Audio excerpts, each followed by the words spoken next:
I never get traumatized by another DP. I'm just saying. And then maybe your husband may hear you say, my husband always says that I lost my wife to tech news in Tyler. That's what he says, you know. Wow. Wow. Yeah, Hopefully, it's not virginity. because he hears me, you know, speak in that room and things like that, and he's like, "Okay, can I talk to you for a second?" And he hears you, you know. Messy, but I asked you to What, rest your during voice, tech right? news? Are you Yeah. kidding? Talk to me during tech news? What? This is Yeah, my new and the thing business is that model. it's always woman first. So yeah, he must have it hell. Yeah. He comes and he says, "Oh my God, is Tyler again on? Oh my God, I'm gonna lose my wife to tech news again." And Is you know, tech it's like, news or That's is funny. tech news around the world? Is that a division of eHarmony? I'm starting to see the light here. It's Tyler's proxy harem. and even on TV, Go on, Dave. if I say, if I say on TV, "Oh, look at that guy," he says, "Be careful." Oh, Pauline. But we So promise him that he joins. We will allow him to speak, so he actually can get to talk to you as well. Yeah, at least you don't have to worry about monkeypox. anyway, I actually sent him one of my invite that I have. He's like, "Oh no, it's bad enough. I lost my wife to tech news. I'm not joining." so, I insisted he joins, but he refused to join. He has no account, any tech news, any clubhouse account at all. My wife of 20 years comes down every morning. I'm in California, and it's the first thing that she sees. I'm sitting there at the table every morning at 7 o'clock, and this started about a year ago, Tyler. And Uh, she's like, "Well, why are you on the call every day?" I'm like, "I'm learning about tech," and she's like, no? "With Tyler," and she's like, "Well, where did you meet Tyler?" I met him in a chat room, and she's like, "Can we talk?" that, always, that Wow. always Like I sounds said, good. happily married for 20 years, but it did need a little clarification.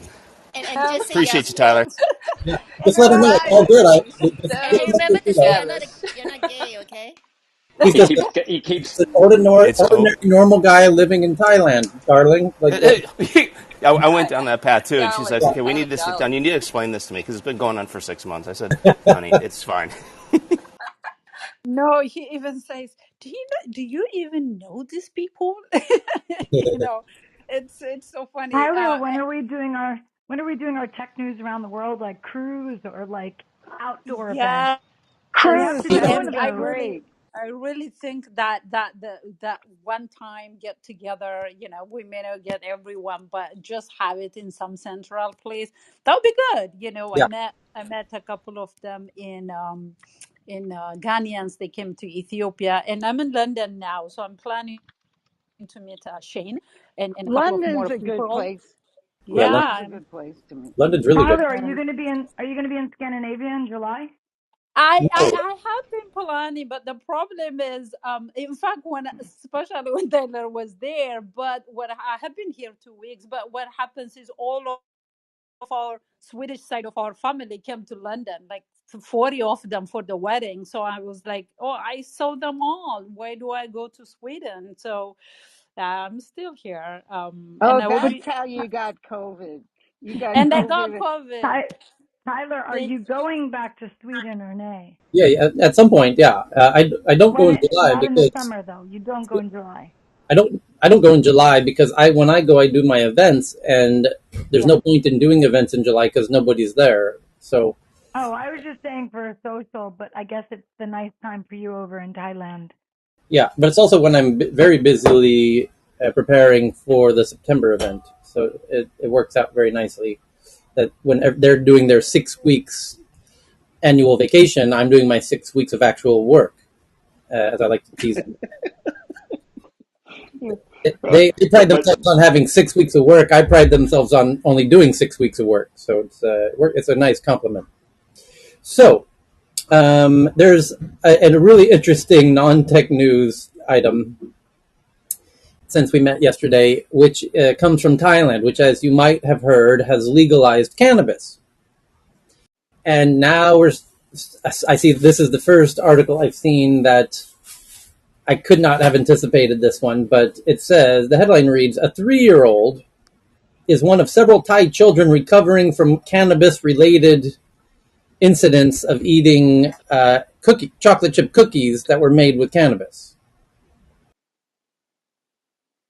Yeah, Canada had problems like From this the too at the start of the legalization, and there was a huge effort to like delay the release of candies or any sort of edibles for Yeah, that reason, so people could kind of get used to, hey, by the way, we have shit that looks like candy, but you got to be careful because the kids, the dog, who knows, your aunt comes over and whoops. So right. there's like huge push on packaging and labels and stuff like that here. So is the baby okay? Yeah. The article doesn't quite specify. Okay, but she's still So, alive. But the parents are so careless. well, something happened. But But that, yeah, that that shape of those candies and cookies, it looks totally normal. If oh, it's on in some, in defense yeah. of Thai people, Thais share food like crazy, and they also aren't aware that there is such a thing as cookies with cannabis in them. Right. So I mean, in Do it they need just a special label? I don't know. No, no, no, it totally looks like it. What do you give your children it? Yeah, you Okay, can search it. so I think the biggest non-tech news today is that Turkey is now Yeah. giving a green light to Sweden and Finland to join NATO. That's good Oh, news. come on. Come on, The Kurds are screwed Tyler. The now. big Yeah. news is that January 6th, huge revelation Yeah, tomorrow, yesterday. that's right. That's Mark Meadows' assistant named Cassidy Hutchinson did her testimony, and it's probably the most damning yet, where she just laid it all out. Holy Yes. shit! Holy cow! Trump was in the car Yeah. and grabbed the wheel, and he demanded to be taken to the Capitol. He knew they had weapons and said, "I don't care. That ain't no big thing to me. I don't want them. I don't want to force them to go through weapon scanners or get those weapon scanners out of here." And they said, "But sir, they've got weapons." Yeah, well, they're not coming for me, he says. So he knew they had weapons, and he's encouraging them to go to the Capitol. And then he insisted on going to the Capitol, knowing they had weapons. I mean, this is like. And then Meadows asked for a pardon, but didn't get it. So it looks like he's going to go to jail. Wow.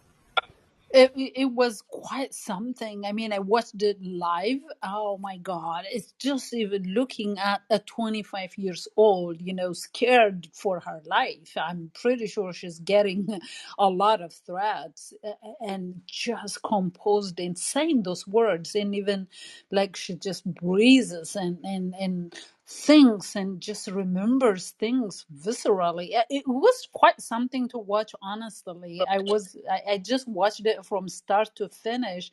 I just got out of my quarantine. I tested negative, so I was like jumping up and down to get out of the room. And then they said CNN coming up, and they said I'm gonna binge on that. That's my freedom today. So I just sat and Oh. watched the whole thing. It was quite. It was like a movie. I don't know if anybody found it like that. I mean, for me, I knew the whole story. I know the whole this thing. You say, nothing's surprising anymore. But then just listening that a president jumping on a car wheel and even like saying a security guy, the security detail didn't care and tried to swerve the car or even punch him in the throat so that he can go back to the. Oh my God, it was quite something to watch anyway. Yeah. Well, now, as it stands now, I don't see how he could run campaign for presidency again because it's rather clear he is willing to torch, scorch earth, kind of the democratic process at all costs. And if he runs, then obviously he has a chance of winning. But I mean, you can't risk putting somebody in that situation again, knowing their proclivity for doing that.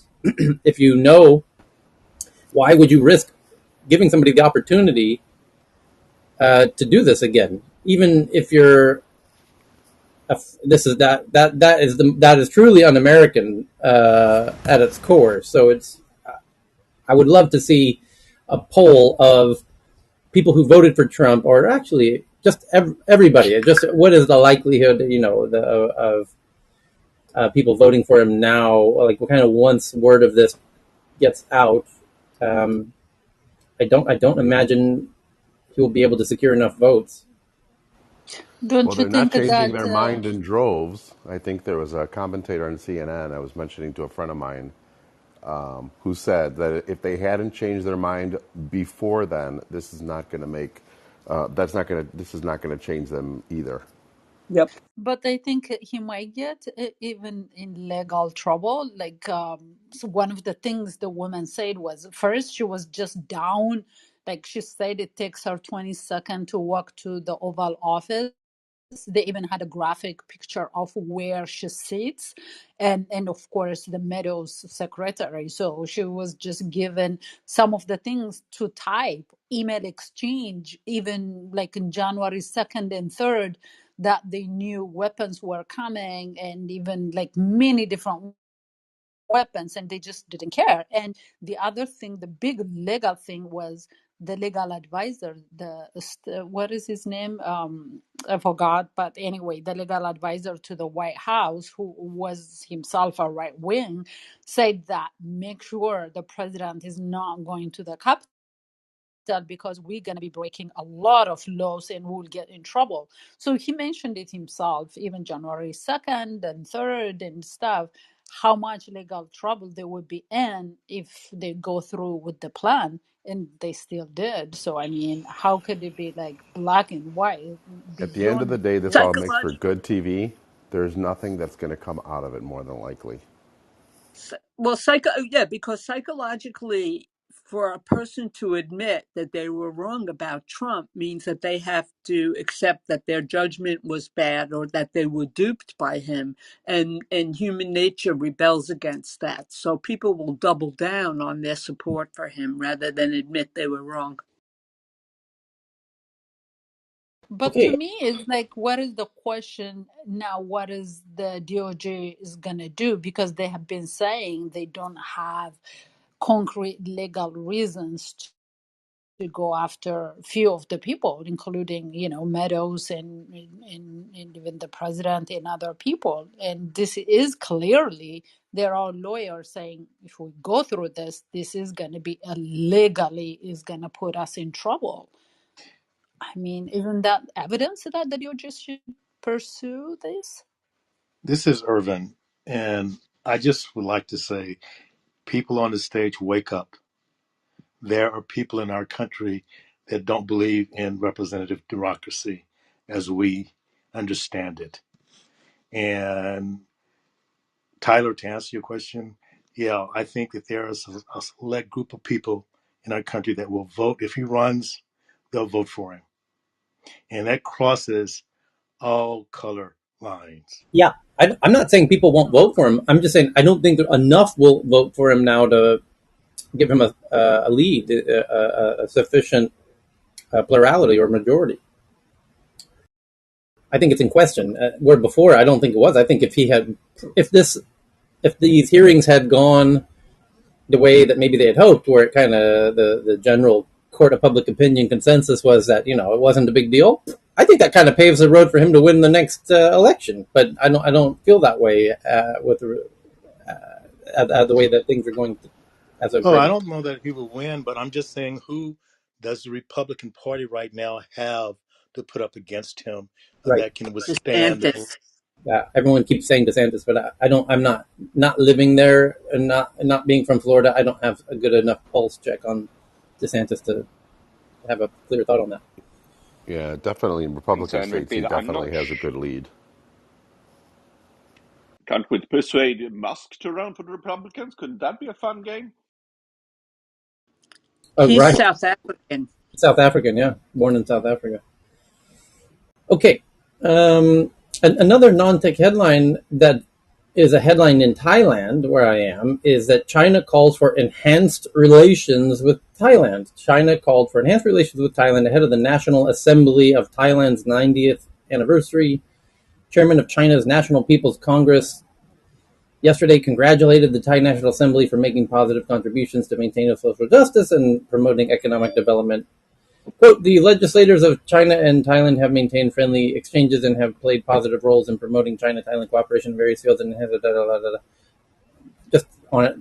Thailand's in this really beautiful position of being courted by both the West and China, and it masterfully uh, keeps both of them, feeling positive, as it did between Britain and France, which took over Southeast Asia, with Thailand as a notable exception, where France took over Laos and Vietnam, and Britain took over Bangladesh and India, all of India and Myanmar, and Thailand managed to stay neutral in the middle and kind of play friendly to all sides. And they're like the Switzerland of Southeast Asia. It's kind of amazing how they can, they handle that masterfully. Anyway, Yeah. yes. I have another non-tech news, or rather, this is tech news anyway. Our friends, the Russians, have apparently started running out of missiles and rockets. They are now digging down into the storehouse to find something more explosive to send to our friends in Ukraine. What they did do the other day that you probably discussed yesterday was when they bombed this warehouse or store, we call it supermarket. The thing is that the rocket they launched against that one needed to be dropped from a super heavy nuclear bomb airplane. The only vessel they have that are heavy and big enough is the same they have to use to deliver main ordnance. We talk about nukes, and the rocket they used has a very very low accuracy. It actually has a accuracy of in between 1 to 5 kilometers. And why doesn't it have any better precision than that? Of course, you don't need it if you drop an 800 kiloton nuke. So they are using the rockets that were built in the 50s to deliver nuclear uh, bombs at American vessels, especially aircraft carriers, etc. So they are really digging down. They are sending the tanks from the 60s, and now they are sending their rockets also from the 60s. And these ones are, it's very good that they're using up these old rockets for this kind of things, because that means that they can't use it for what their main intention. You understand? Okay, so now we can do the tech news, I think. I think we exhausted the non-tech news for today, so that means we need our rusty, trusty air horn. There it is. Here we go. For Wednesday, June 29th, the top story today is from Sky News, which claims to have sources that a British Virgin Islands court ordered the liquidation of Singapore-based Three Arrows Capital, which is a fund that was heavily betting on crypto and Web3. And a court in the British Virgin Islands, which is obviously where they're kind of domiciled, has ordered the liquidation of Singapore-based Three Arrows Capital, which I assume, given that this is the top story, their holdings, which is what's going to be interesting here. It says it's unclear what the immediate financial implications will be for their creditors. The firm's demise is likely to raise further questions, however, about the regulatory oversight to which cryptocurrencies and other digital assets are subject in the world's major financial centers. The crisis at Three Arrows Capital was highlighted earlier this month when a crypto broker said it was considering issuing a default notice in relation to a loan with hundreds of millions of dollars. Who's Mr. Davies? Someone named Mr. Davies told the Wall Street Journal in an interview this month that it was committed to working things out and finding an equitable solution. He added that Three Arrows was exploring options such as the sale of assets, and a person familiar with the situation confirmed that a court order in British Virgin Islands had been made on June 27 to liquidate Three Arrows. Three Arrows did not respond to an email request for comment. Okay.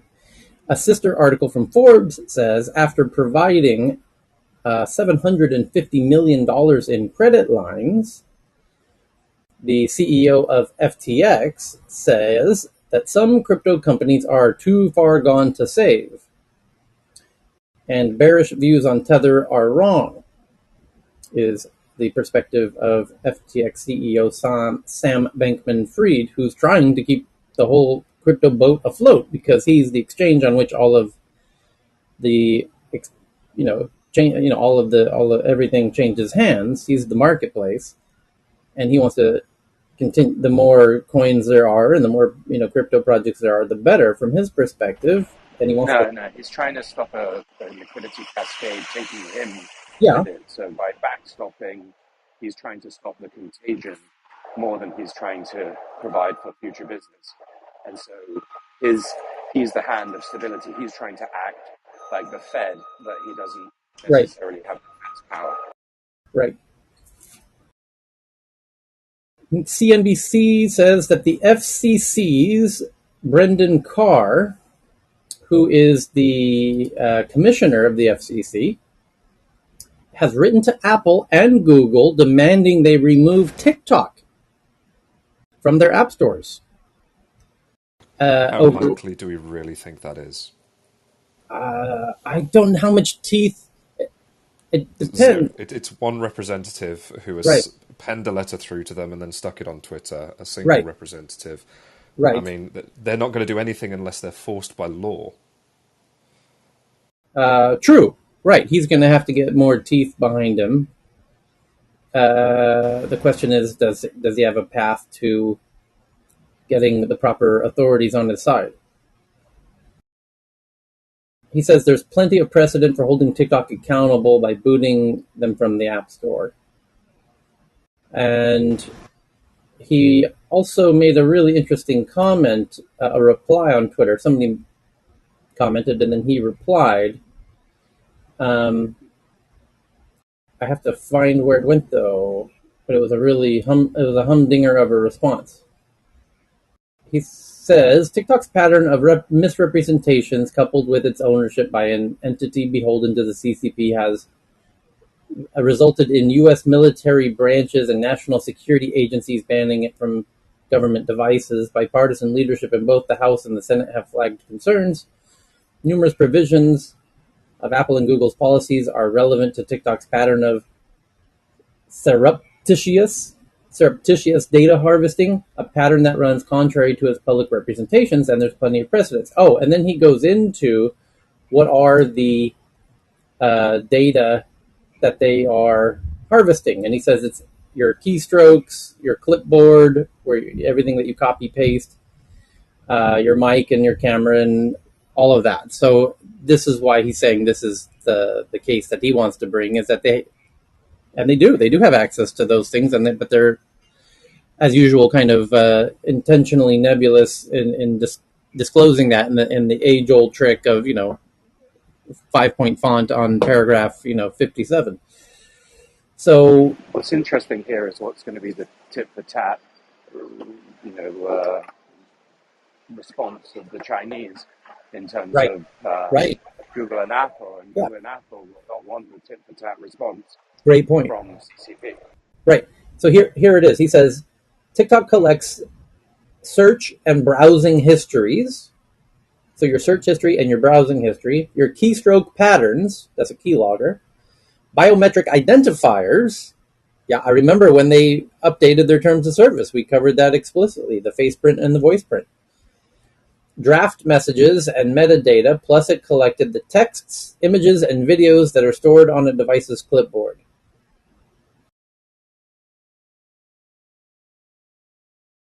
I imagine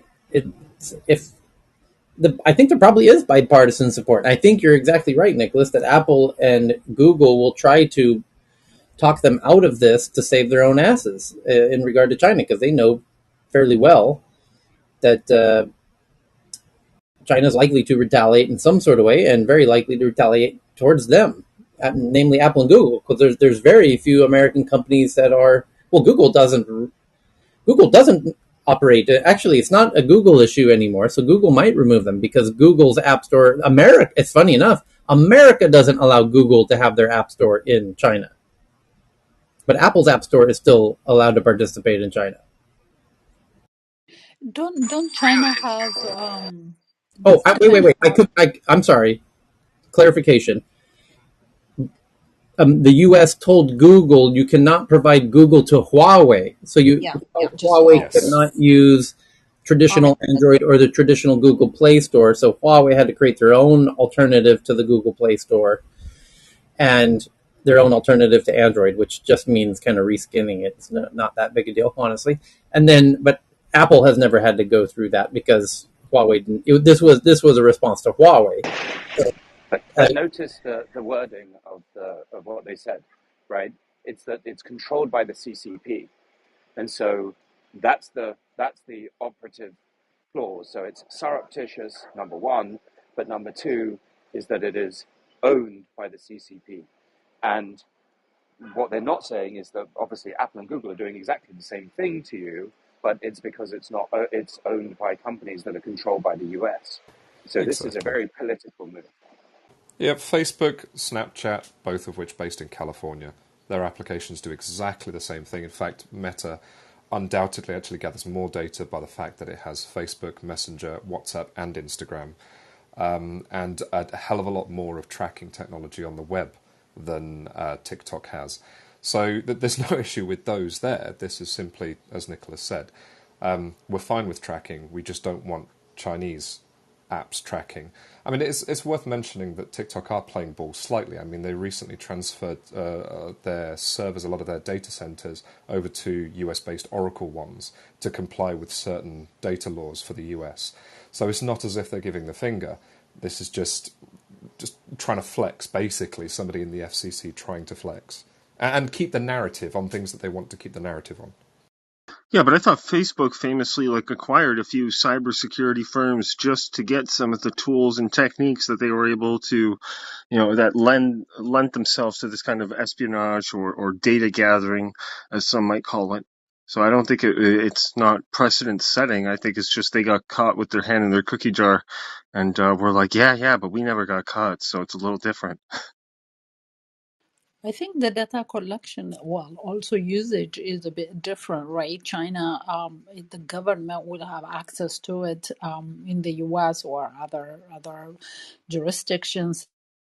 They tend to be like these private tech companies that they use it as profit making, even though government sometimes gets a hold of it. So that's a huge difference. And the other thing I was wondering is, doesn't China have a regulatory kind of framework where it requires any kind of company going to the market to partner with local players? Isn't that like how they secure IPs and things like that? Because the local partner sometimes gets access to the IP, secrets and other things. I think Yeah, that I type think of everybody. Yeah, most people who I think do business in China, except Elon and Apple, have had to give away most of their IP. Yet still, that IP is able to leak out because I think China has a different approach to intellectual property in the same way that America differed from the Netherlands. I mean, if you've got any manufacturing being done in China, then you are by, by default handing over your IP. exactly, yeah. I think any company going into to have business in the Chinese market, they are legally required to be partnered with local companies. Yeah, but I thought Elon was one of the ones that owned his own factory, so everyone else has to have a partner, whereas Tesla has its own factory, so it's a little different. I thought that was the main thing about what Tesla achieved in China. Eric, I've given a few Tesla rides to people that have worked there, and I think I mentioned it before. The local people can produce a Tesla part after about 6 months faster than Tesla can. So there's some evidence that fights that data. Well, no, I think he still owns his factory, but you didn't have to have that partner. But that's not to say the IP doesn't leak out, right? So, yeah, it obviously will and does. You can't stop entropy. I'd be curious to see just how closely the Model S or Model Y is replicated. I mean, there's app stores in Shanghai that people thought were Apple stores, and even the employees working there thought they were working at Apple. Like that's how closely it's. copied. So what Well, we'll know when they start getting the whole recipe down, because they'll start bringing regulatory force against Tesla inside their borders and start making it difficult, because the first thing that you want to do is make it difficult for the originator of the technology to actually do business, so then you can bring in your replacement. well, if you're selling at half the price, you might prefer that they stay there just to set a market, the higher expectation, comparative pricing. So actually, that leads perfectly to the next article from Bloomberg, which says they have sources that Tesla lays off around 200 autopilot team members, most of them hourly and focused on labeling data, and closes its San Mateo office as part of a broader reductions. Tesla laid off hundreds of workers on its autopilot team as the electric vehicle maker shuttered a California facility, according to people familiar with the matter. Uncharacteristically, Elon hasn't responded to these sources so far. He's been very quiet recently, and I'm a little bit out of the loop here. What is there anything notable going on at the moment that's created him to be so silent across social media and responding to news articles in general? I would guess that the Twitter acquisition has something to do with it because he's got $1 billion at risk if he doesn't complete it. He realized once they played chicken and then they called his bluff and said we accept your offer. Then I think he figured he's overpaying for it, so he's probably trying to negotiate a better acquisition cost. That's just my thoughts. He's gone a week without a tweet. Let me check the replies real fast. Yeah, even a week without a reply, really. Yeah, he's been absolutely silent, Tyler. Complete incommunicado. Okay, that's very uncharacteristic. So, the next topic. Maybe he's detoxing, Yeah, detoxing from social media. yeah. So No, just I just For a definitely couple, think this is pressure. I think I mentioned before that there are some people who are questioning whether he can manage, and I think Nicholas pushed back a little bit and said he's always managed multiple businesses, but there are more investments at the table, and people are truly asking him to focus on what matters most. So that I think we're going to see more of this towing the line coming from him, at least until he gets his financial feet underneath him. Okay. The next article's from Reuters. It says experts say the crypto crash has wiped out millions of dollars stolen by North Korean hackers, threatening a key source of funding for its weapons programs. Well, that's a silver lining if ever there was one.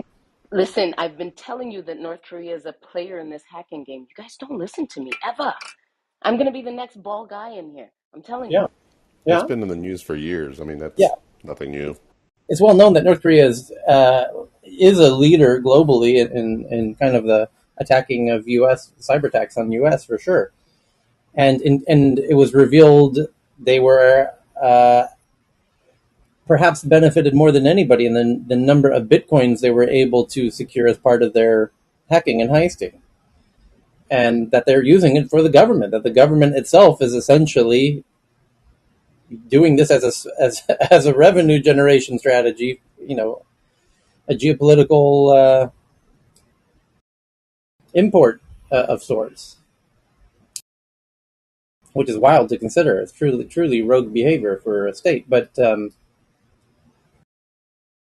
yeah, I guess if they But by the when way, they're we not oh just sorry. using it for internal uses. They're also supporting other countries that they align with the hacking. So I mentioned before that China had sent some hackers to them and developed their skills. It's always been an issue. Yes, that's true. But now the skill sets they have supersedes what our anticipation is right, in terms of their capabilities. That's right, the difference. which highly implicates China's educating them and using North Korea as its shadow Dr. Jekyll, Mr. Hyde scenario. Similarly, why it's launching missiles over Japan, which is China's dream come true. Why, what does North Korea give a shit about pissing off Japan? Well, China loves to piss off Japan, but it doesn't want to do it under its own name. Um, so there's a lot of appearance that North Korea is just doing China's bidding as its main benefactor. Just on the whole availability of hacking tools and everything else, generally across a lot of avenues, it's getting worse, not better. There was a period where the rate of 0 days being released was very, very high, and the US obviously was the first player in this, and they could collect them, use them, fix them, report them. Normally, they would report them and get them fixed by the vendors after the usage had escaped into the wider world and the US's enemies have started to use them. Now it's got to the point, because obviously through bug bounty programs and just a general hardening of systems, a lot of the vendors, Apple and Google and those kind of companies, have gotten a hell of a lot better, and 0 days have gotten a hell of a lot more valuable. What that generally means is that when the US and when the big world powers actually collect one of these 0 days, they're a lot less eager to actually report them and get them fixed, because there just aren't that many in the world available anymore. What that means is that when the likes of North Korea actually get their hands on them, what would normally happen in the past was that then, the US would move on to a new set of 0 days and then report the old set to remove the abilities of North Korea. Now that's not happening. North Korea is using these, and then the US is using these, and China is using these, and nobody kind of wants to report it to the vendors because the pool of available tools is shrinking ever more. Okay, well, check this out. So this leads nicely to the next article as well from Reuters, which says an Uber's ex-security chief is accused of a hacking cover-up and now must face fraud charges, according to a federal judge, who said that former Uber security chief must face wire fraud charges over alleged role in trying to cover up a 2016 hacking that exposed personal information of Uber's 57 million passengers and drivers. It says the prosecutors said that Sullivan, who's the person we're talking about, arranged to pay the hackers $100,000 in Bitcoin and have them sign non-disclosure agreements that falsely stated they had not stolen data, so that he would have receipts of some sort of false evidence that they, in fact, had not been hacked, signed by the hackers.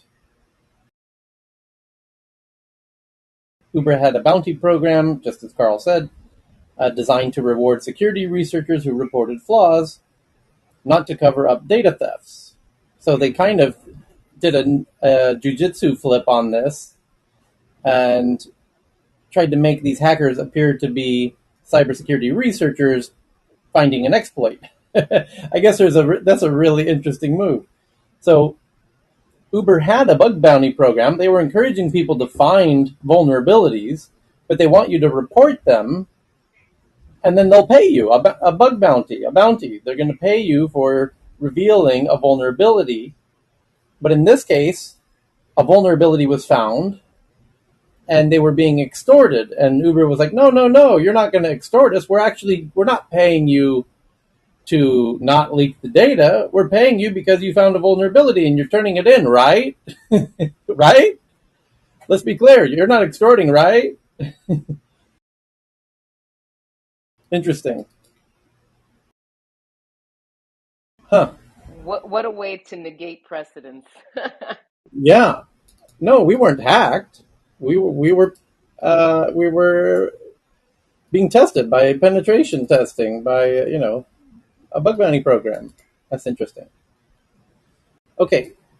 The Yeah, I got money to pay you. It's just through the bug bounty program.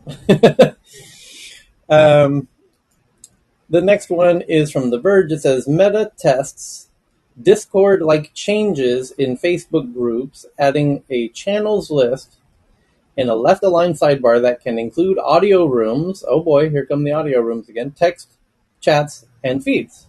New groups, changes to Facebook groups, seem inspired directly by Discord. Yeah, well, Facebook has a rather rich history of duplicating products and services that seem to be outpacing them, or acquiring them. In the case of Instagram, and they did both. They acquired Instagram and copied Instagram inside of Facebook. This whole process started with, in some ways, Twitter, where Facebook had the head start, and then Twitter came out, and they got a little bit of news feed envy, and they copied Twitter inside of Facebook. It didn't used to be like that at all. It used to be more like LinkedIn than Twitter, and so they added the what do they call it, the stream, or what is it called? The wall. The wall, yes, the Facebook wall, and now they just they're kind of have no scruples about copying anything that seems to potentially be a threat, like Snapchat. The ephemeral stories has been copied by all three of their properties. If memory serves me, certainly Facebook, certainly Instagram. I believe even WhatsApp has ephemeral stories now. It's like all of their major apps are all copying Snapchat in that regard, and now they're going to copy Discord, and they're going to copy TikTok. They're already copying TikTok. It's like, what major app aren't they copying? It's wild to watch how this. I really feel Facebook deserves special recognition for changing kind of geek culture, which had a sort of a soft agreement that you don't blatantly copy or steal other ideas in such a way. And I think they didn't suffer a huge pushback when they copied Twitter for the wall. And so that gave them kind of a green light to do what they've done with Snapchat and TikTok, and to a degree, YouTube, and now Discord. I think Discord has something good going on for them. That's why they're getting copied. Oh, for sure. And yeah, Facebook is losing their identities.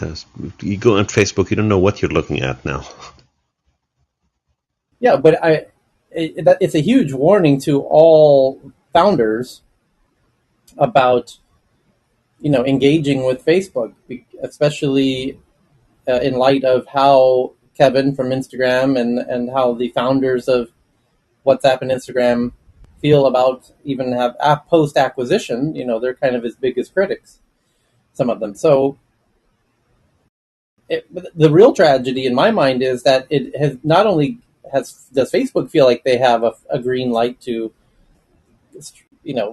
heist or clone other popular services, but it's given other founders a sense of a green light to do the same. So you're seeing a lot more copying of each other's concepts between apps. So anyway. The interface that Discord has, although great, is not unique to them. It looks the same as the Microsoft Teams, the Slack, and a bunch of others. So I think they're just moving those items to the left instead of to the top. From the top is becoming more of an industry thing. But as I mentioned, seriously, you go on Facebook now, you don't know what you're looking at. It doesn't have its identity anymore. It's slowly losing it and mixing and everything from anywhere.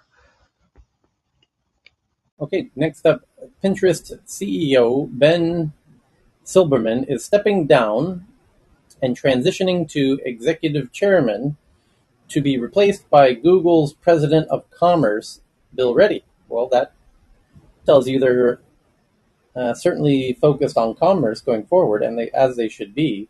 That that is one of the most natural extensions of an app ever. It's like, rather than just looking for inspiration of stuff, well, just let people buy this shit, for God's sake.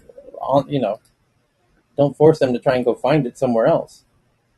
And that their revenue is going to really should benefit nicely once they really get a good handle on that.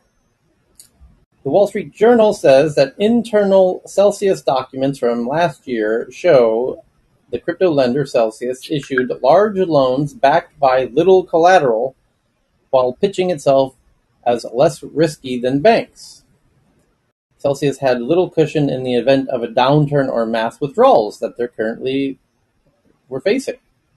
Investor documents show, you didn't have good financial analysts on your side to calculate and have the necessary safeties in place in the event that this happens. And you have, as Nicholas said, this kind of cascading falling of a house of cards of sorts, which is hard to stop. So the next is Snapchat will begin rolling out Snapchat Plus this week, offering exclusive and early access features for just $3.99 per month. It does not turn off ads, but starting this week, Snap will begin offering optional subscription called Snapchat Plus that unlocks exclusive and early access features. I guess the question is, what are those features? Right. If we're not avoiding ads, what are we paying for exactly? Right. Well, Twitter Blue is similar in that way, but I think Twitter Blue removes ads.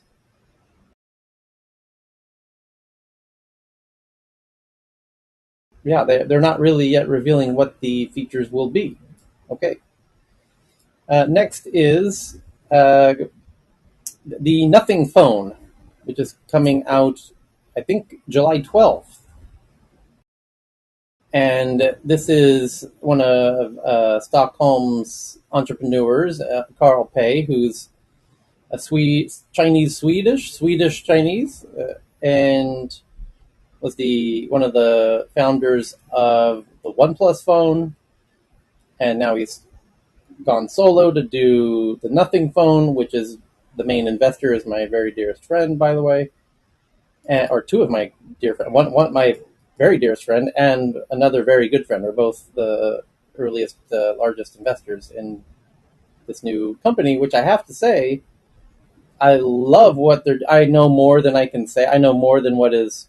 I have like kind of NDA knowledge of what's going on, and I like it. I like it a lot. I think they're going to do very well. And the premise is, I think, rather smart. Nothing is, as a company, it's kind of a hybrid of Sweden and Shenzhen. And that's a powerful combination because Swedes are masterful at the design and user experience side of things. Shenzhen makes all the hardware. Carl is half Swedish, half Chinese. So, and has all the experience in the world of building a phone company out of Shenzhen and knows all the top designers in Scandinavia. So the premise is, from the 50,000 foot view, that the Android phones thus far have not been able to compete with Apple on a design sense. They compete with Apple just fine on the hardware specs in terms of speed, camera, battery size, and memory size, and all in terms of the specs. And in fact, the Android phones often outperform iPhones, and even at a lower cost. However, you still have a lot of people loyal to iPhone because the design is just so much better. The user experience is better. So what if you could bring...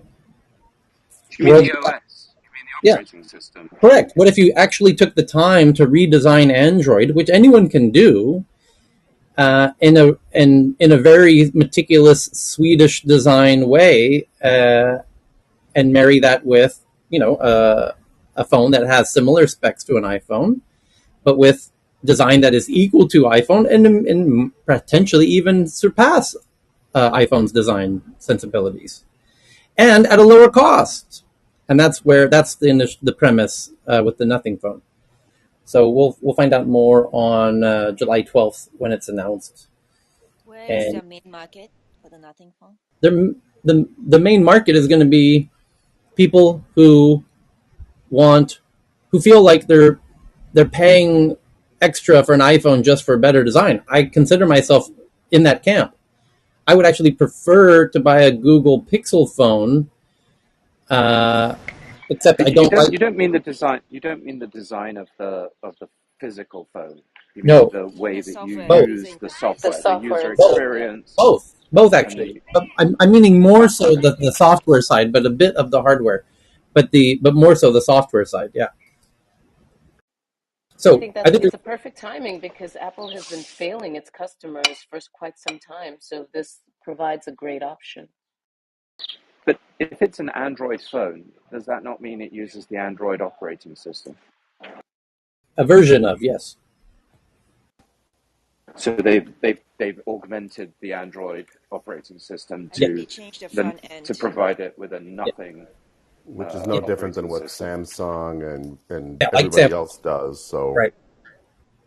The point is that Samsung is kind of the Dell of what we had in uh, desktop land, with Gateway PC and Dell, and we saw the same thing happen. Apple carves out a market for design sensitive people. I bought Mac in some part because, by golly, those Windows laptops and desktops looked atrocious, the beige boxes and whatnot. And no one's really been able to do a Windows. Oh, they do now. They certainly do now. But boy, did it take them a long time to get around to it. And they still never really beat Apple at their own game, or very, very rarely manage to. And in this case, I think uh, Carl is taking advantage of being having one foot in Stockholm and one foot in Shenzhen, which is a super powerful combination because Swedes are world class at this whole design game of designing, like, really beautiful, elegant, simple experiences and interfaces. And so we'll all watch with bated breath for July 12th. Will it be an open platform or is it going to be a closed platform? That I don't know. That well, I by don't. rights, if they use the Android operating system, right, to a certain extent, they have to make it available. So it has to be open. Anything they develop on top of it. That might, if that's what the open source that they flavor that they're using dictates, then of course then they will. Yeah. Yeah. I mean, I think what's going to doom it is the Android operating system, but we'll see. Yeah. I think the Nothing Phone one will not be launching in the US though.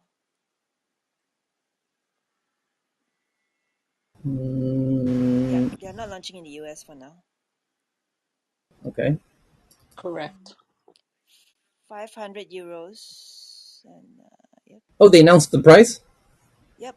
Yeah, Yeah. this article wrote down 500 euros. Uh-huh. Launch on 21st of July. Ah, For about 500 euros, yeah. not the 12th. It's the 21st. 21st of July is written here. Okay. It's from a leak though. Not sure Okay. how reliable it is. Okay. Sorry, American. No, nothing from there. Okay. Remember So Nokia last time have a expensive version called the Virtu phone? Vertu, yeah. That still, Yep. the design I thought was atrocious. It looked like a Donald Trump BlackBerry or something. It looked, It was designed for the oligarchy. yeah, And it's quite priced quite high, right? It's like, yeah, yeah. Oh, it like was the Nokia. ridiculous at the time. Yeah.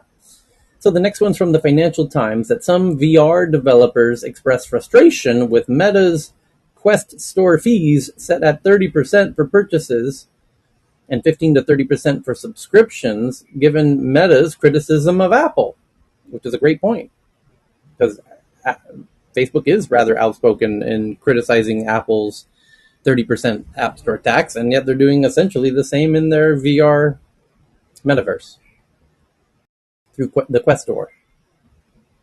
Go figure. So the next is that a UK-based company called Clio, which offers AI-powered financial assistance for Gen Z users, raises 80 million. And then there's a new article that says as crypto plummets, Paris Hilton, Jimmy Fallon, Serena Williams, Reese Witherspoon, and other celebrities have quietly changed their NFT profile pictures and avatars. When you get something for free, makes sense. Yeah.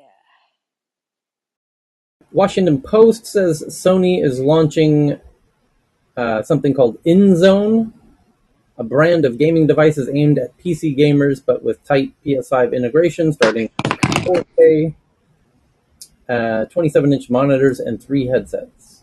And New York Times reporting that Forbes estimates the top 16 crypto billionaires collectively, cumulatively lost about $59 billion between March and June. Uh, If you imagine that they were able to spend those billions, then you realize that they really didn't lose. A lot of it is like having a market cap where you're only got 2% of the free float. So you're valuing all the other shares. That's why Cardano was so highly valued, because it had so many coins, but those coins were not freely exchangeable. And so it's really just, fake money for, unless you've got real deep liquidity. okay, next is, it says that the person who lost the most is Binance's founder, CZ, as retail investors. Because Yeah. because his token BNB is totally controlled by him. It's fully centralized, and it only has value. Like Celsius only had value. The Cell token only had value in paying out these Ponzi-nomic returns. So that's why BNB, that's why CZ will suffer the most, because his BNB token is basically controlled by him, and it only has the liquidity that reflects the volume of trading on the exchange. Okay. What else? Cheryl, do you see any other interesting ones? Oh, here's one from Forbes. It says a new app that's going wildly viral at the moment called NGL. Hugely popular NGL app offers teenagers anonymity in comments about each other.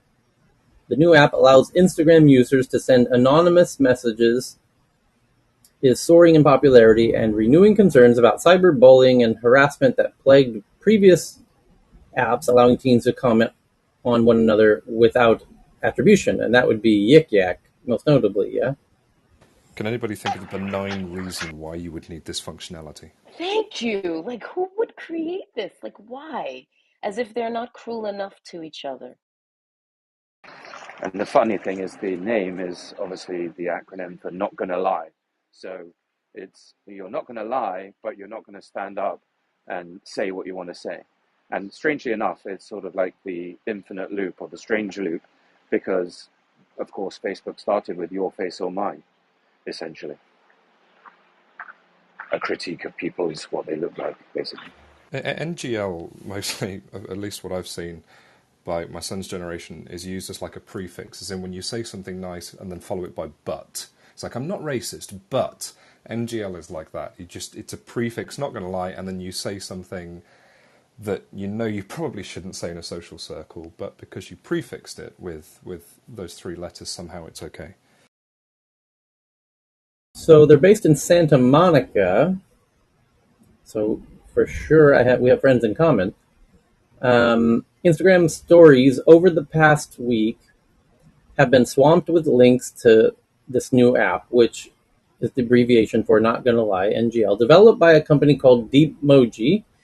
The link invites friends and followers to share anonymous feedback that goes directly to the app's inbox. NGL follows in the footsteps of websites and apps like Whisper, YOLO, and YMK that have built huge audiences by allowing teenagers to vent privately on social media before facing a public backlash over child safety fears. The resurgence of anonymous messaging comes as concerns mount over the impact of social media on the mental health of young people.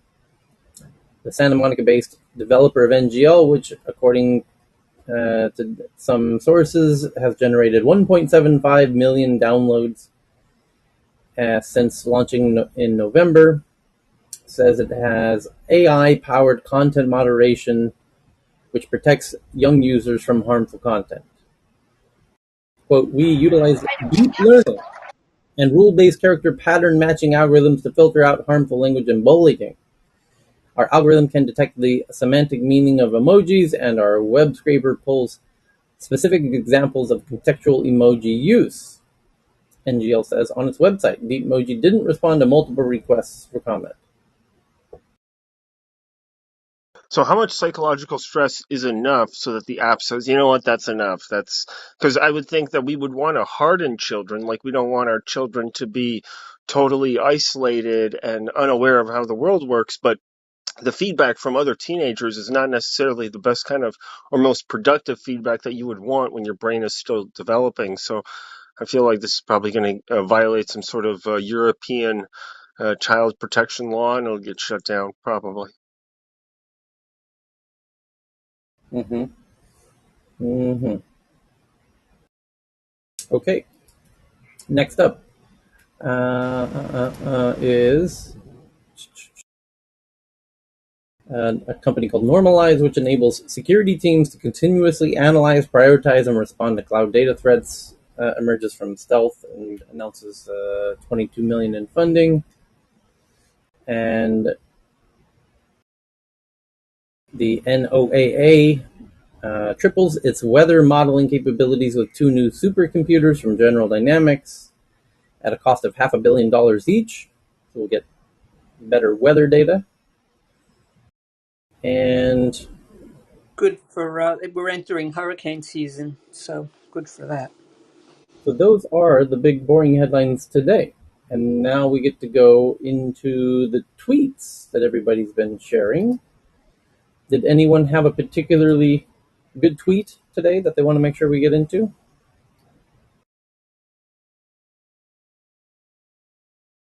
Oh, run Yeah. through them. I'm sure they'll jog our memories. The only one that I saw that was interesting was that CoinFlex story. Turns out that the 47 million default on the contract is Roger Ver of Bitcoin Cash fame, which would say that he may well have exhausted his large trove of Bitcoin as well, or he's just willing to let CoinFlex, which is one of his investments, go to the dogs.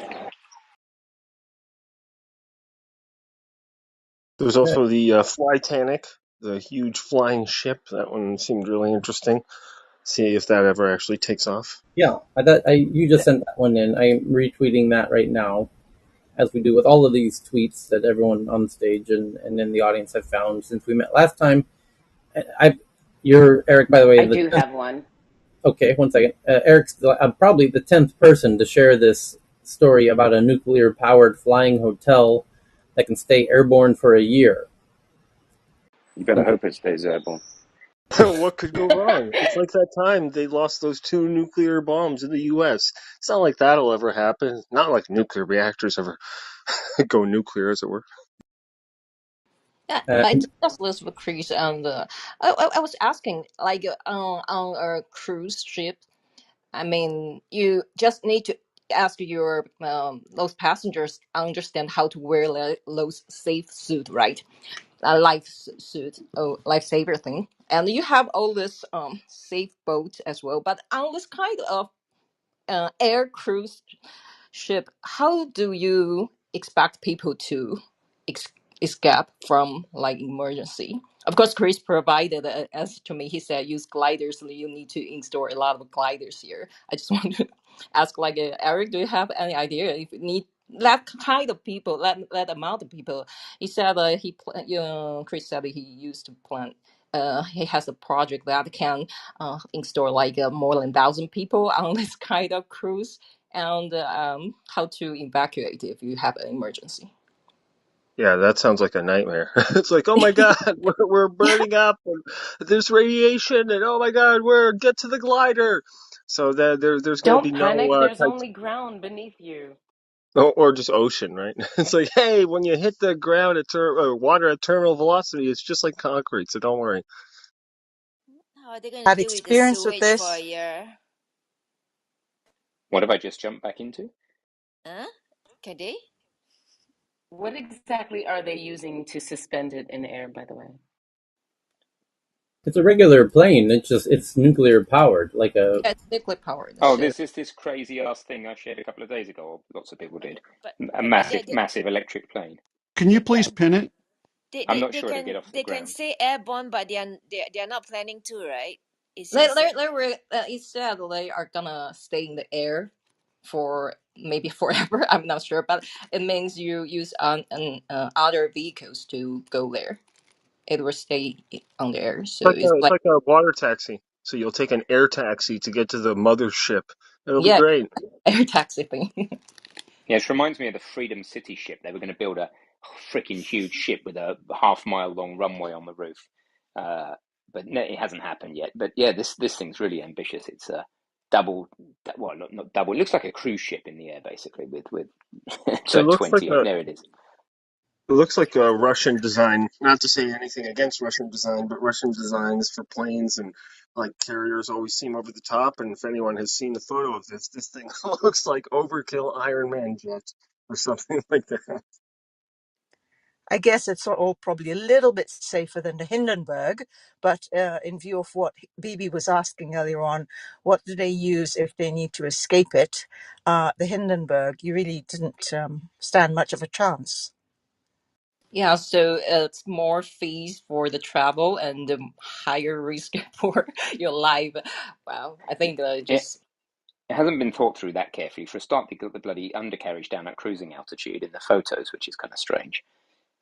Well, I So, feel like this would be a flying casino. Very realistically, this could become that kind of, hey, look, it's not, there's no international or like international laws are very limited in their effect of what they could control traveling through the sky in international waters. There's a similar effort being made by, I think, a few Middle Eastern countries like Dubai or places like Dubai where they want to make a hotel in space and in orbit because then it's kind of a new class, a new place for the elites, the upper class, the echelons. Um, to this is enjoy their just life, as it were. So I think that's definitely going to happen. a concept. There's no prototype yet. So it's just stupid. Thanks, Philip. Of course, there's no prototype. It's going they to have take a while to get it certified to fly a nuclear reactor. already Yeah, rendered. There's some kind of 3D models and to install it, have all this equipment or facilities inside. And there is a swimming pool there, and Chris said it's used to like a shield to the nuclear core thing, all the water of those swimming pool. Eric is that right? I'm not. Yeah, that's right. Water is actually probably one of the best things that you can use to protect yourself. One of the astronauts who works or worked with Elon had previously been on the space station. When he was in orbit, he actually taped big, a few gallon jugs of water to his head because he thought, okay, my head's probably going to be the most important thing to protect in terms of diseases of the future because of all the rays. So, in terms of radiation, water does a really good job. But eventually you want to maybe not stick around so much because even at that higher altitude you're exposed to more cosmic rays, so it'll be interesting to see what other solutions they come up with. Okay, now in the tweets, Air horn.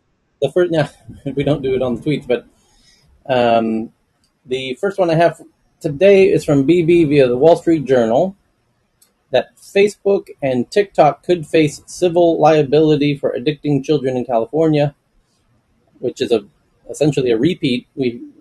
We read that headline or something very similar 2 weeks ago. Yeah. It's a follow up slowly. Yeah. Well, So dovetail into that though. Don't sideline that one because the FCC also asked both Google and Apple to remove TikTok from their platform. So there's some movement going on against TikTok now. if only somebody would have told us that TikTok was not the good guy that the New York Times was leading us to think.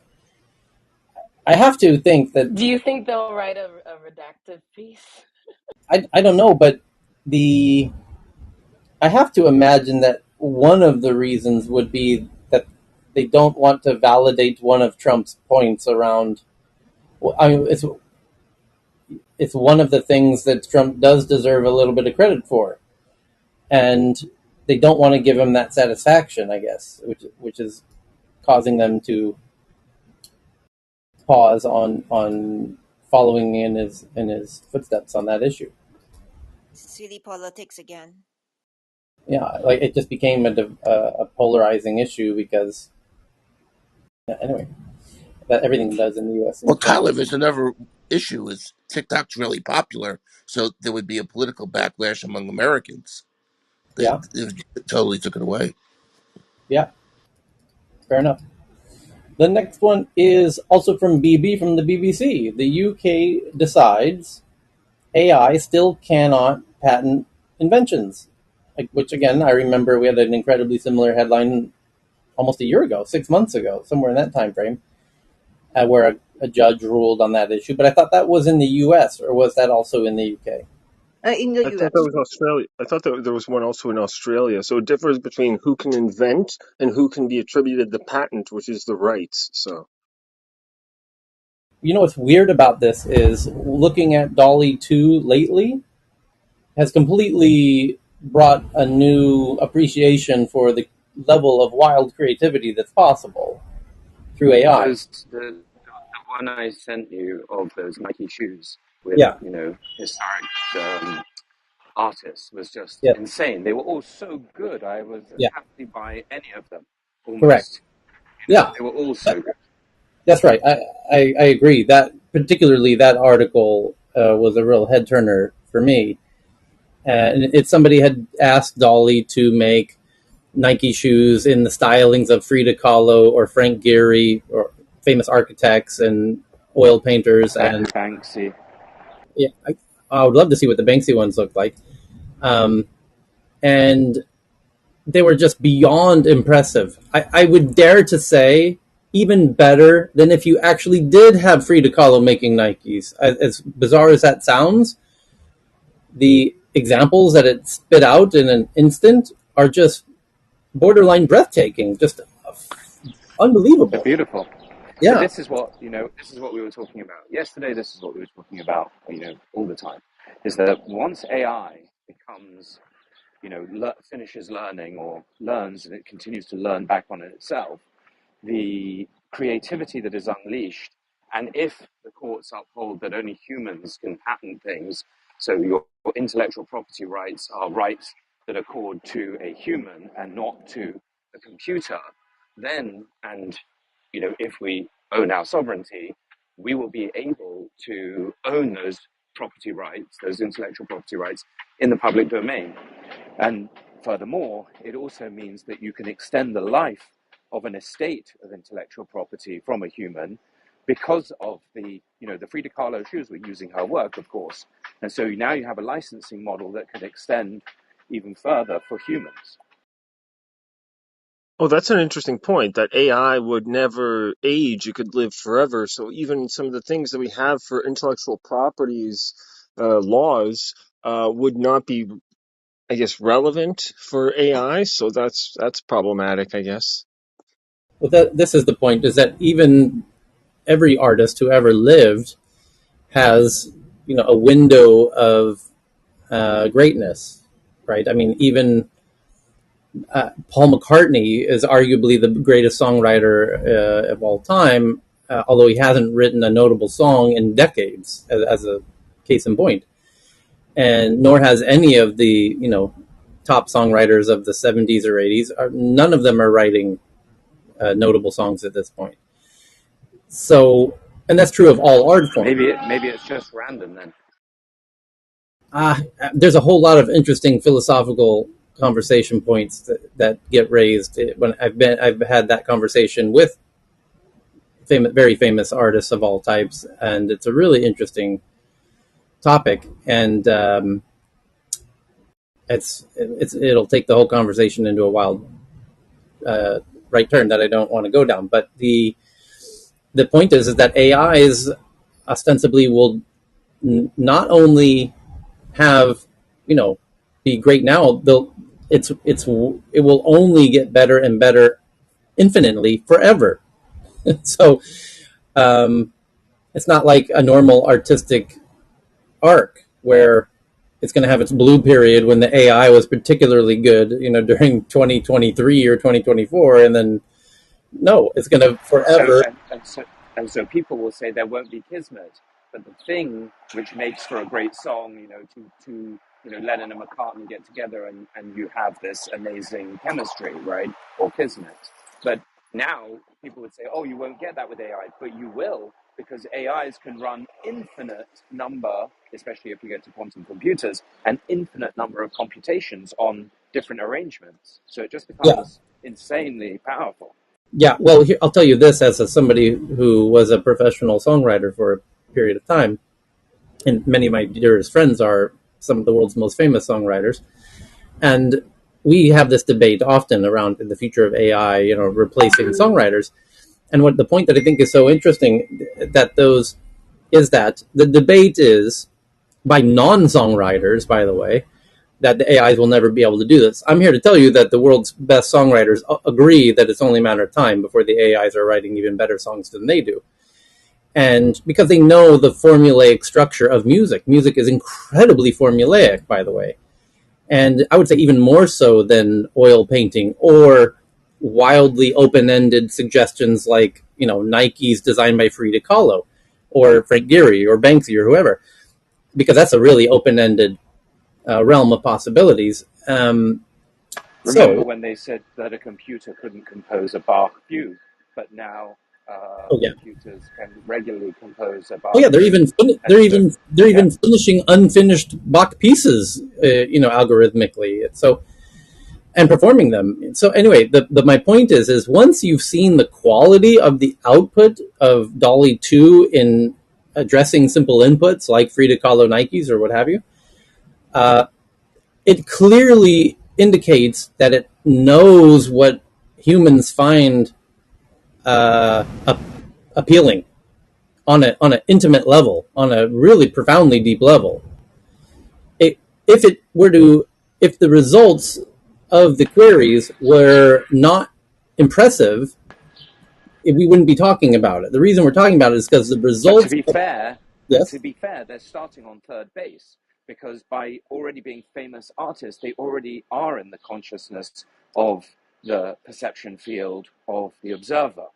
And so they're already, we're going to like them because you like Frida Kahlo already. It's not like going from zero. That's where you've got this head start of the learning because we've already learned we love Warhol and we have lots of people. These are all archetypes. In the same way that you have a note register that is the limitation of music, you do have this other information in the field that is guiding a successful AI. Right, but my point is that the success of the human's response to its abilities is a function of how appealing its output is to humans.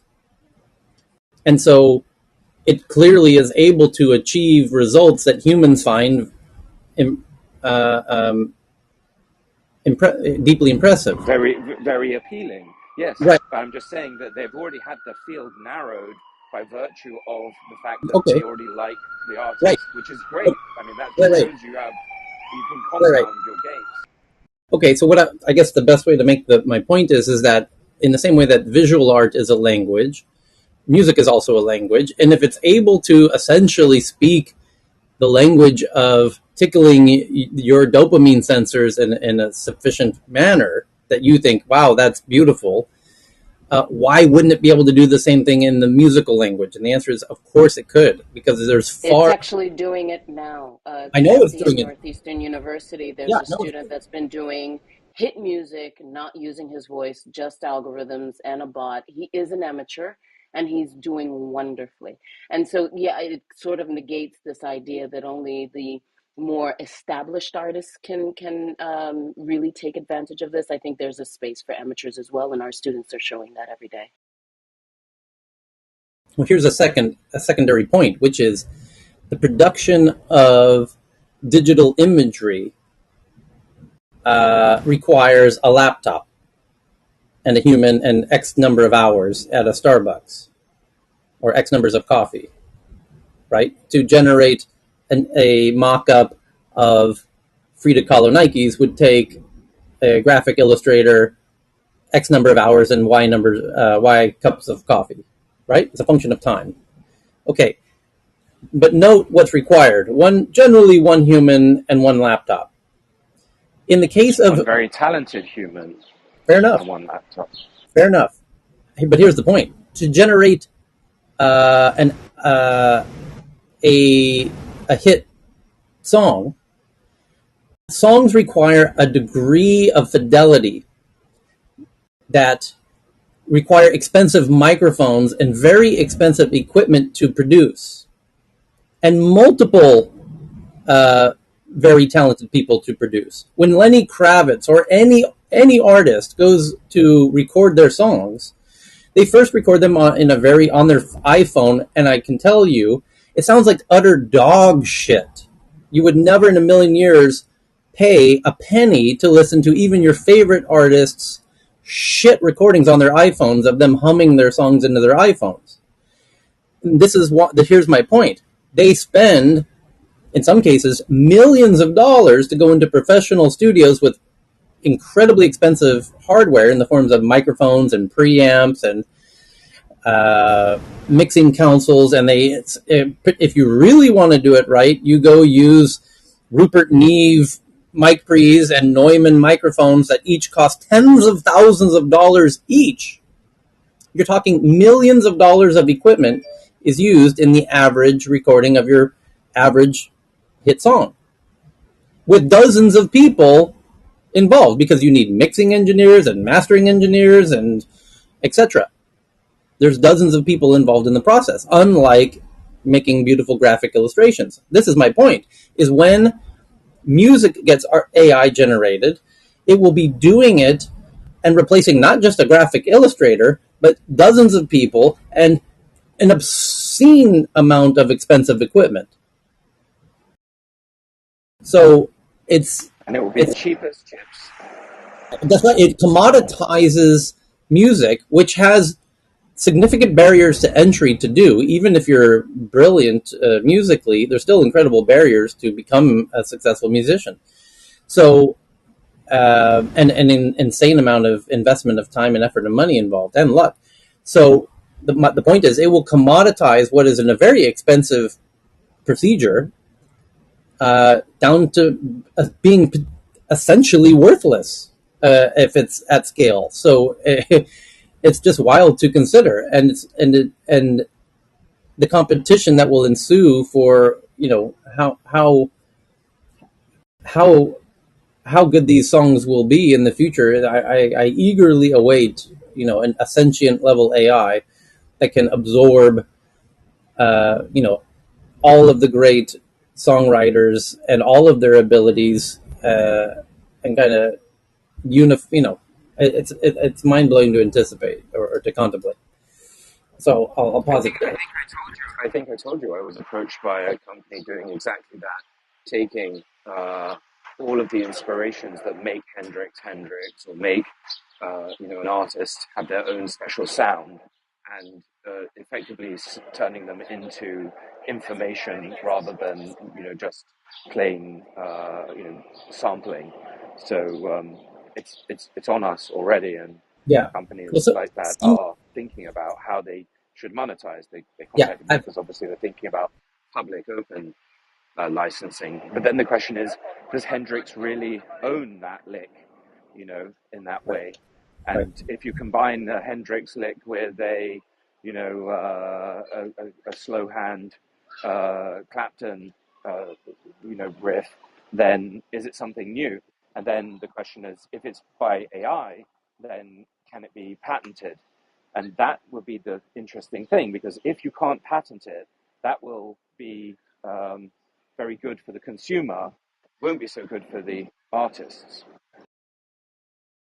Right. Well, by the way, I can preemptively address one of the points that I'm often met with at this point in the conversation, which is the point that humans are able to bring new sounds to the collective consciousness that an algorithm or an AI just wouldn't intuitively think to do, and that's there's some new genre hiding around the corner that an AI is not suited for doing it. To which I argue the opposite. I think a good AI and Spotify, and even Spotify's algorithms, and I happen to know the singular individual who's most responsible for building it, who I consider a friend, and the Spotify algorithm already knows who's going to be popular 6 months from now based on the data Not transmitted. least because they're going to suggest it to you on the basis of the That feedback too. loop. But That too. but My point is this: is your first point there. a proper AI, a songwriting AI that has access to that data will know what's going to be the sound that people want to listen to 6 months from now, and be able to write songs that in that style of that artist before that artist ever becomes But a household name. right, but this is what I was going to. This is what I was trying to say a couple of points ago, which is that because it can infinitely experiment, it will find those things that humans like more easily than a human can. So if you watched the 1, 2, 3 Beatles thing, you saw how they put together the album and how many iterations and turns they went through. And so that was, you can imagine that a computer is going to be able to do that infinitely faster than four people collaborating.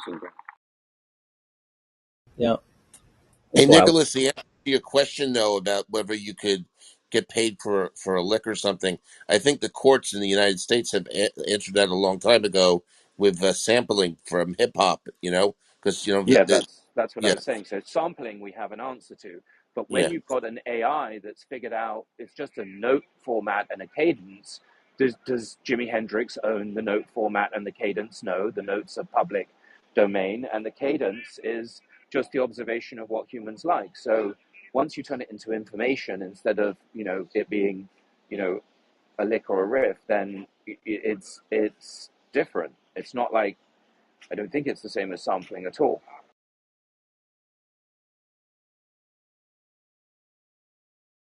Okay, the next tweet that I have here is from BB that TSMC is likely to surpass Intel in quarterly revenue for the first time. Wall Street analysts estimate TSMC will grow second quarter revenues 43% quarter over quarter to $18 billion. Intel is expected to see sales decline of 2% to just under 18 billion. So TSMC is going to pass Intel. Especially once they perfect the N3 manufacturing. And we'll get the ASML equipment, the most advanced in 2024. So, but I'm not sure. Maybe the U.S. Chip Act will help Intel more, right? Because normally it should prioritize Intel's investment for. There's a Okay. lot of talk that seems sort of cogent that the next series of M chips from Apple have to be N3 to actually unlock the power that they want. So I mean, this is just Apple funneling money basically into TSMC to really power this next generation of shrinking down the nanometer size again. So it wouldn't surprise me at all if it blows them way past Intel's valuation. Okay, here we go. The next one is from Jeff G. via CNN that the Philippines orders a news site called Rappler to shut down, according to its founder. The Nobel Peace Prize laureate, or former winner, and journalist Maria Ressa said Tuesday that the Philippine government had ordered her news organization Rappler to shut down. Well, she's had bigger problems there. They've thrown her in jail before too. I know who she is, and they've actually they actually put her in jail. I think she's out of jail now, but she is not a favorite of Duarte. I can tell you that. Okay, next up, Tesla megapacks are about to replace Hawaii's last remaining coal plant. Tesla megapacks are on their way to Hawaii in order to create a giant new energy storage system that is about to replace the state's last remaining coal power plant. And on a similar note, Pat found this one from the New York Times, which asks, can dual-use solar panels provide power and share space with crops? Companies like Blue Wave are betting on it, but the technology has its critics. And it shows a photo. I just retweeted Pat's tweet, which from the New York Times, which includes a photo of a solar farm on a regular farm with a tractor doing farm work underneath the solar panels. How do you stop the shading problem? It's we're considering it here. What you do with the solar panels is you instead of putting the solar cells right next to each other, you make them a little bit more sparse. And the idea is that enough light comes through for the crops to thrive, but not so much that you fry the little buggers in the midday heat. So it can be quite good for certain types of crops. Yeah, it's pretty interesting. I know if Eli was here, he thinks he's jumping two steps ahead with the technology. But yeah, agrivoltaics pretty interesting, and it's been successful in the Netherlands, and we're considering it here at home. They show a photo, and in fact, even a video in this New York Times article that I just retweeted of agriculture happening beneath the solar panels. And as Ben tried to describe, the key is separating out the panels sufficiently, and by not by a lot either, somewhat subtly. And just by subtly separating out the panels, you create enough sunlight to get through to the ground below where the farm can function as usual. Hmm. Chris, Yeah, and Chris not said that you can grow potatoes there. yeah, and not just the panels, but you can get special panels where the panels themselves have more widely spaced cells, which lets some light through. I'm super interested in this, how this would affect things like the fact that a lot of agricultural work in fields throws up dust and contaminants and that kind of thing. So that's going to lay on top of your solar panels. How do the solar panels affect watering, for instance? I mean, irrelevant of how sparse you separate them, they're going to block some sunlight, which we've established if you direct them correctly isn't so much of a problem. But then watering, are the pesticides or anything that's sprayed on the crops, are they going to affect the solar panels at all? Are you going to have reactions with the metals, with the So, crystalline structures, anything like that? not a lot of questions there, Carl. They've all been answered. No things. Solar panels are pretty tolerant to stuff landing on them. They don't really care. It's a bit like a little bit of gunge on your camera lens doesn't make as much difference I, as I was you'd thinking more think. about the efficiency, Ben, if they're constantly covered in dust, I mean. Yeah, Yeah. I don't see why they would be. You can angle them down into a gully and collect the water from them, so you can actually use them to help collect and organize water. So tilt them down into a shared gully, collect that water, and then pump it on in a more strategic way than just rainfall when it happens to happen. So we're already doing some of that here. Next time you come around, Carl, come and have a look at our veg bed and solar watering setup. It's partially that. Yeah, You that's cool. I could, remember us talking about it last time we were over. I don't know a huge amount about this, but I do know that to get maximum sort of efficiency out of that size land, it has to be as flexible as possible. You have to be able to swap crops through. The soil has to be as flexible as possible, and installing a system like this just seems like it's reducing the flexibility. A great idea and potential extra revenue, but it just seems like it's extra complexity for when you need a flexible landmass to change between crops and that kind of thing. But this could be cool. Hey, Tyler, just to go back to that story out of the Philippines, because now that I've looked at that story, and I wasn't the one who sent it to you, by the way, I'm first reading it now. no, I said Pat. But Yeah. there's more detail than just the headline would imply. So they actually have a legal process there, and they have rules similar, quite frankly, to the United States on foreign ownership of media assets. Uh-huh. They're saying that I can't pronounce his name. Someone's going to help me because they're going to remember the guy who started eBay, Pierre Omendar or whatever his name was. He's Yard. an Omidyar. yeah. So apparently his company is an investor in Rappler, and they're having a debate whether his they're not even denying he put money in there. That's claiming it doesn't represent stock ownership. So based on the foreign ownership rule, and they have a commission there, almost like our FCC that makes regulation, that rules on these things about whether you violated a foreign ownership rule. About a year or two ago, under the same issue, they shut down basically, I think, their largest television network there, ABS-CBN. BSCBN.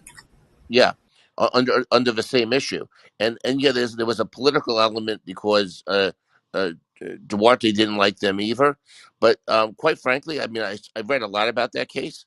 ABS-CBN probably did a bunch of things that were not legal. Okay, and this is where it is. I don't know if you shut down an entire network because of that, because you throw a lot of people out of work, and they also deprived a large part of the country that relied on that particular network for news access.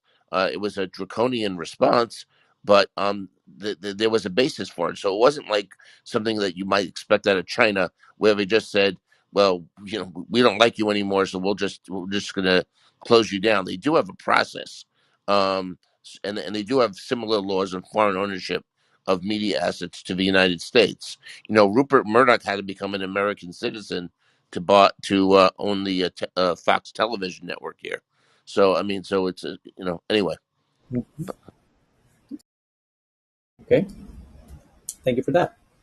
The next one that I have is from Valerie that says it's a TechCrunch article about your coworker may not exist. The FBI warns of deepfakes interviewing for tech jobs.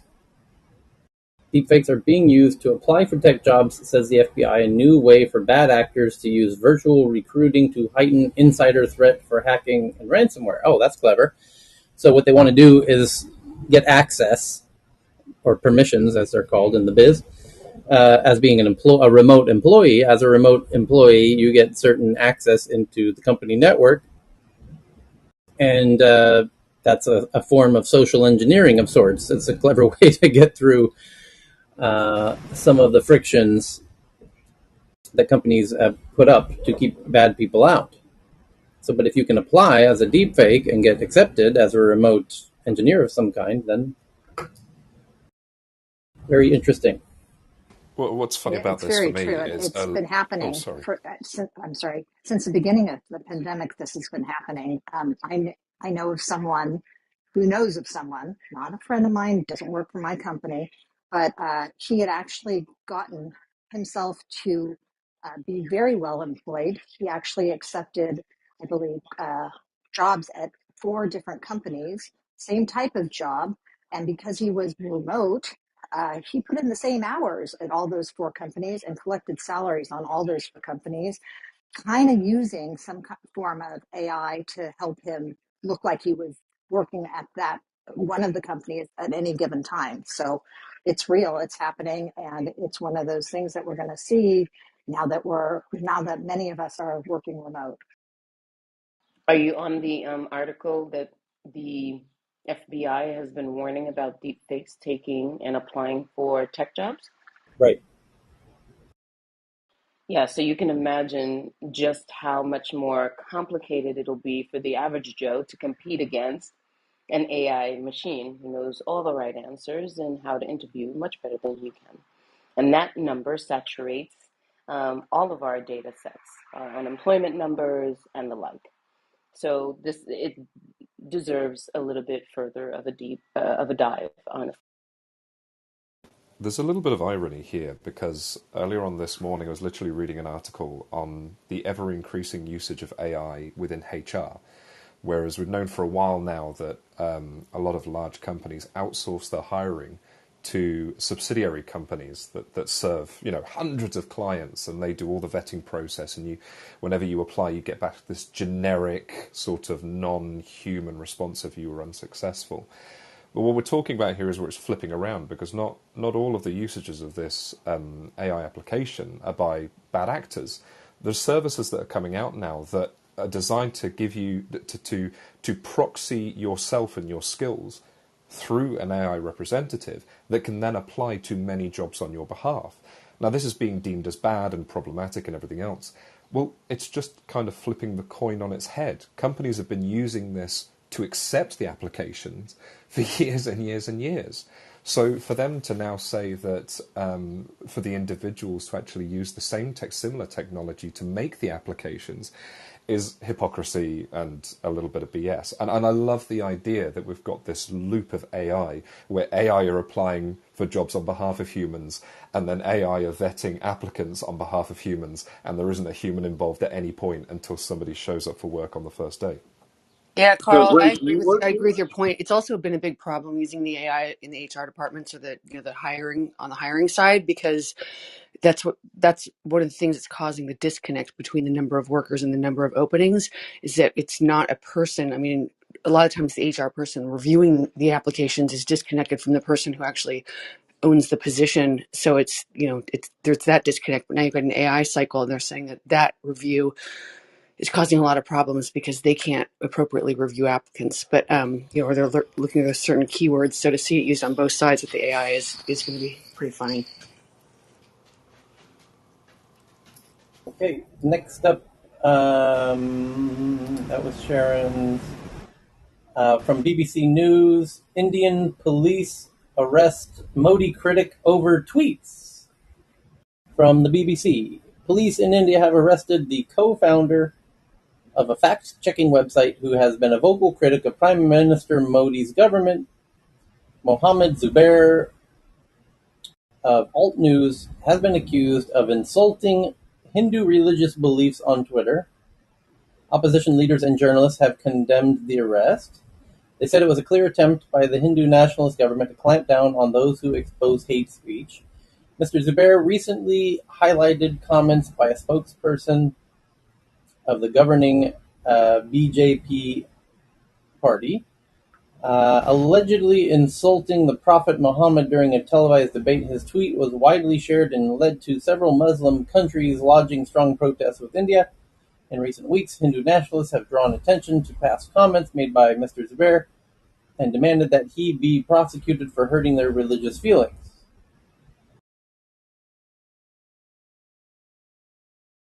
For anyone who is still on the fence about protecting their free speech, the concept of "I've nothing to hide" and this, I've never had to use my right to free speech, and this, I don't need to be involved in all the politics protecting it and whatnot. This is exactly what happens if you're relaxed on protecting free speech. And then when they came for me, no one said nothing because no one was left. That's exactly what was going through my mind. Bingo. Okay, so next up is from Dr. Fran that TikTok is ignoring pressure and moves deeper into the metaverse. TikTok owner ByteDance dives deeper into the metaverse with VR startup deal. The Are we Chinese, really allowing TikTok to have a dominance in metaverse?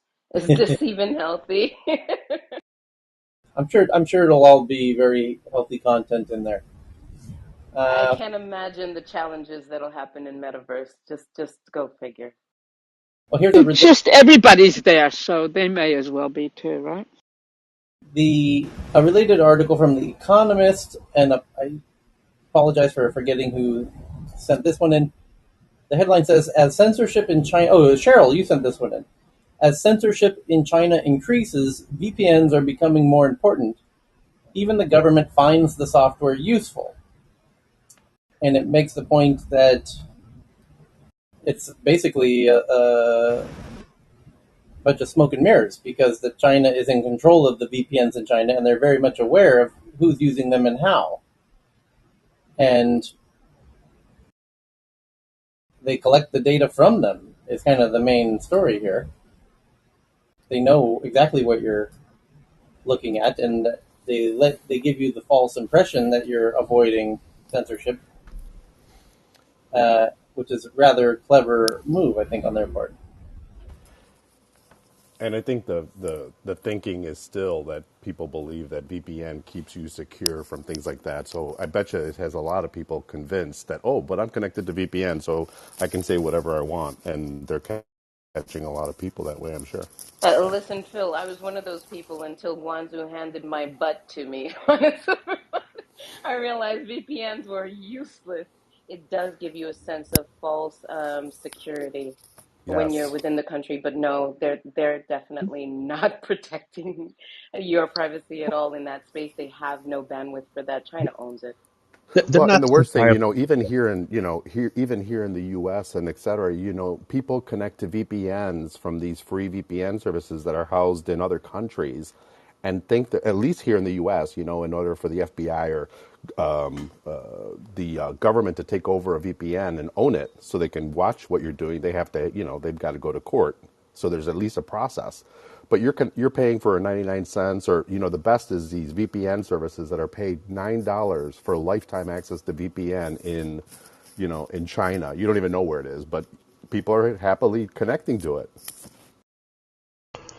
It's not entirely useless, right? You just need to know who's controlling your VPN. You're moving from under telecoms, knowing what you're doing, to some shady company in some weird country that is controlling all your traffic and can and will use it against you if they need to. So yeah, it can be useful. Companies, corporates use VPNs to access their own, and that's because they control their infrastructure, their IT. But if you're paying for this, some company in, I don't know, somewhere in the world, no, you're not really any safer than being completely exposed. However, there are a couple of guidelines that I would suggest in this case. If a company is based in Europe or in the US, at least there is someone who is going to be holding them accountable for user data. Anywhere else, all bets are off. But there is no guarantee the company will not be sold someday and the data will then leaked. Right. Yep. They can store, and they actually can save every single piece of traffic that comes out of your PC or phone in this case.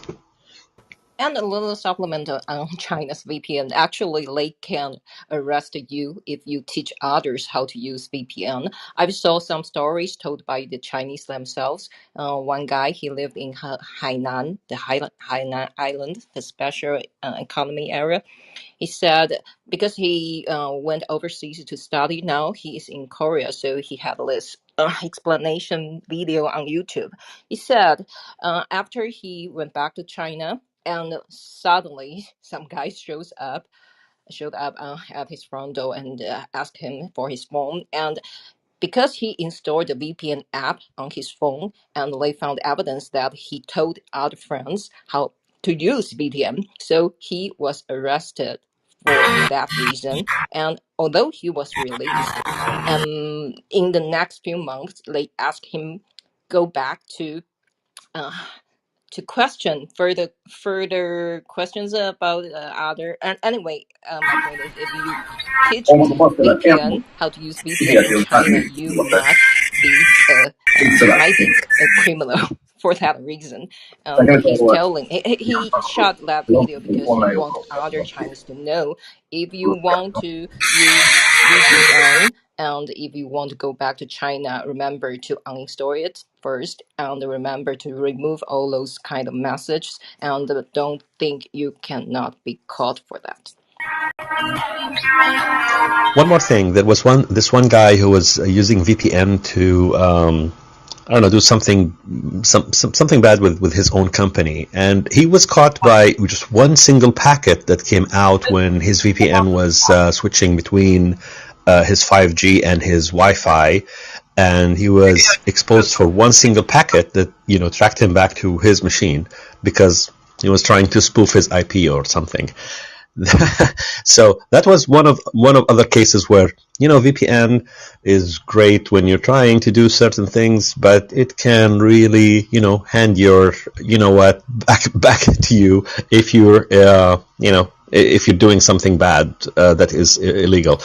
I'll try to find that tweet and send it to you, Tyler. It's quite interesting, all the madness that is going on with VPNs these days. Yeah, that's in general a good point. I think, yeah, for person to person or inter-citizen commerce, yeah, but nation states, it's a waiting game. You're going to make a mistake. It's just a matter of when and how they're going to catch you. So just be mindful of where you're operating on the internet, I guess. And if you're not doing anything illegal, it doesn't matter. Except for your bank information. For those people that use online banking, I would, number one, never connect to your online banking from any hotel or a Starbucks.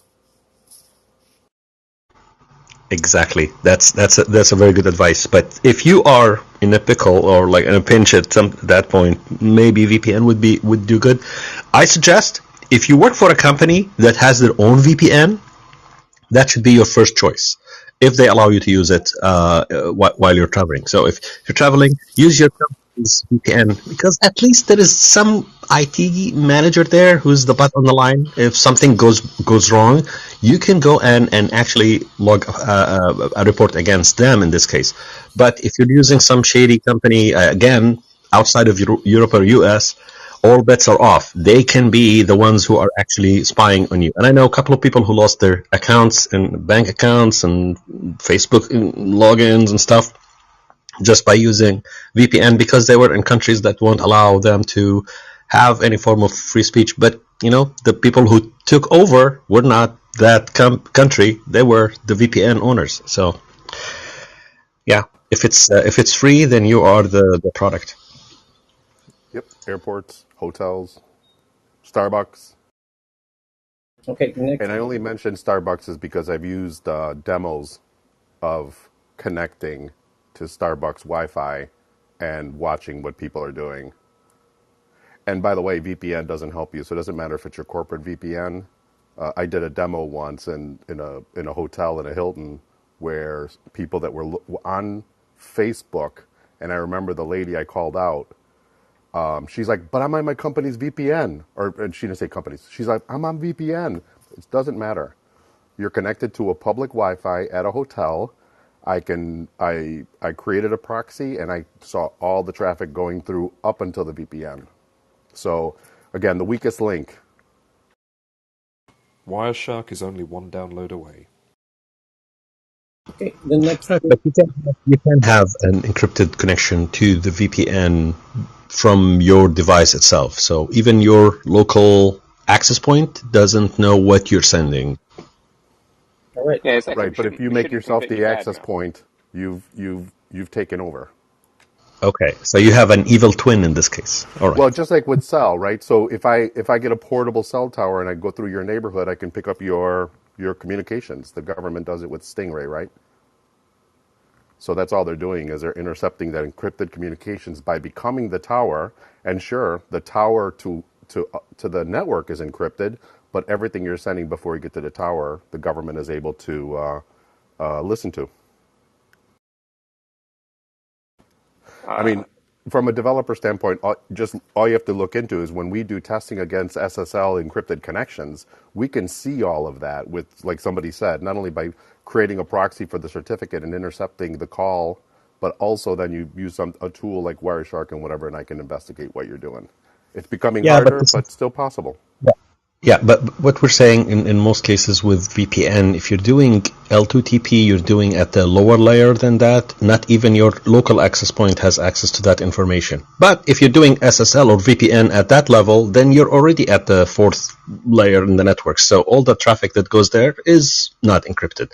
So yeah, in that case, you're right. But if you're doing layer two, and that's usually what companies use for their VPNs, then you're kind of a little bit more end-to-end sort of secure in that case. But you know what?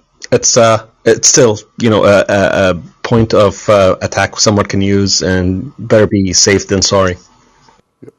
Like anything else, use protection. Okay.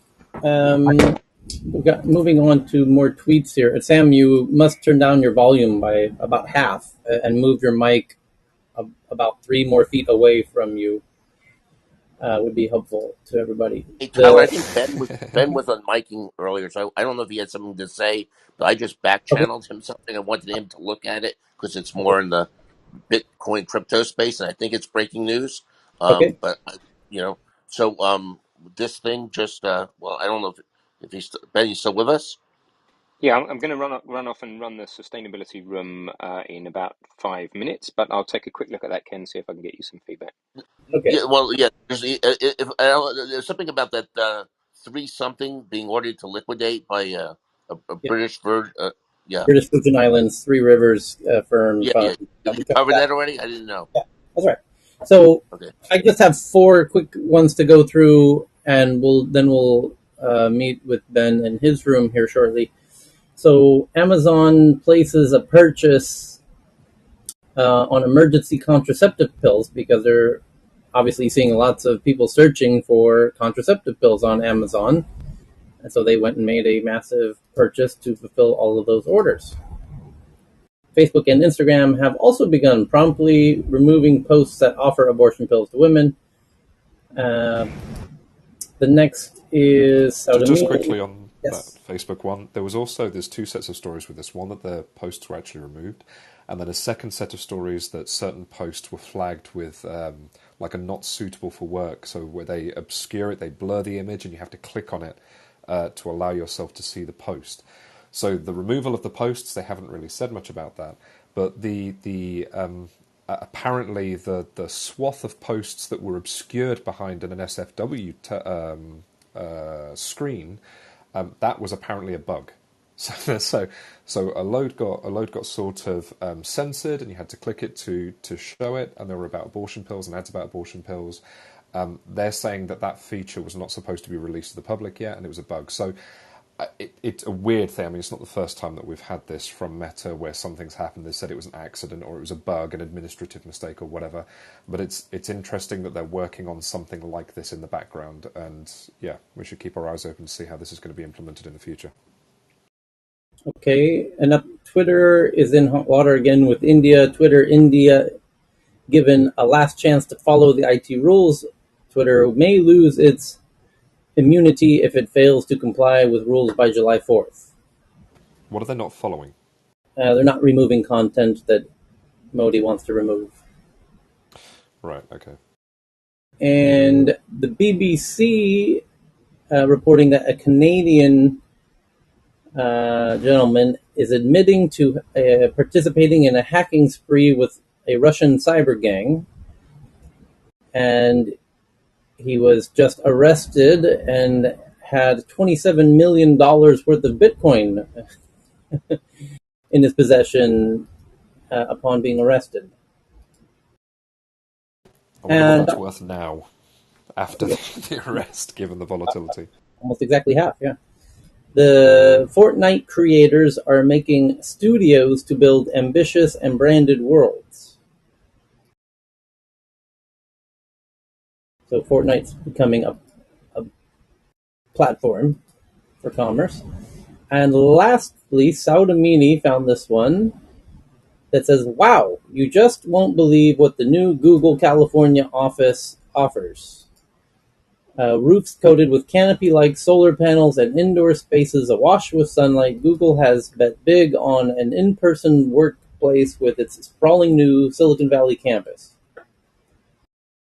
And it's made by Bjarke Ingels Group, BIG, who I spent last weekend with, all weekend. Bjarke Ingels, who's now considered by some to be kind of the most important architect in 2022, is doing these massive projects like this massive new Google campus or new HQ.